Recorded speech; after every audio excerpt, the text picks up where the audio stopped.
করে কলিজা দিচ্ছি, এটা তো আমরা বাড়িতে রান্না করে খেতে পারতাম। আরে এগুলো দিয়ে আমরা কাঁকড়া ধরবো, তুই বুঝতে কেন পারছিস না? এই দেখ ডুবিয়ে দিয়েছি, চুপটি করে বসে থাক। আরে কাঁকড়া আসবে কখন? আরে বাবা আসবে আসবে, এই দেখ দেখ দেখ দেখ, ওই দেখ সামনে আসছে, চুপটি করে বসে থাক। ও যেই ধরবে আর আমি টুক করে তুলে নেব।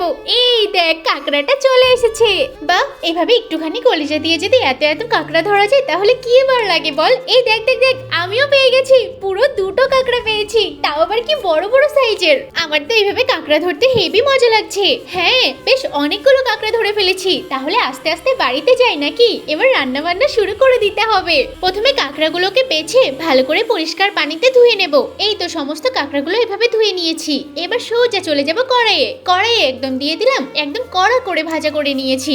সাথে একটু পেঁয়াজ আর ক্যাপসিকাম দিয়ে দিলাম, একটু নাড়াচাড়া করে নিচ্ছি। আরে আমার তো খুব খিদে পেয়েছে। এই তো হয়ে গেছে, আমি এবার তুলে নিচ্ছি। এবার টেবিলে নিয়ে যাব। আরে তোকে এত কষ্ট করতে হবে না, আমি নিয়ে যাচ্ছি। আমার তো খিদেতে বাবা পেটটা জ্বলে যাচ্ছে, আমি আগে খাওয়া শুরু করি। আরে বাবা তুই তো ঠান্ডাও হতে দিচ্ছিস না, আমার খুব জোর খিদে পেয়েছে, আগে খাবো তারপর অন্য কিছু। কি দারুণ মচমচে হয়েছে, আর খেতেও খুব ভালো। হ্যাঁ, আমি রান্না করেছি, সেটা তো ভালো হতেই হবে। তুই এমনিতেও কাঁকড়া চিংড়ি এগুলো খুব ভালো রান্না করতে পারিস।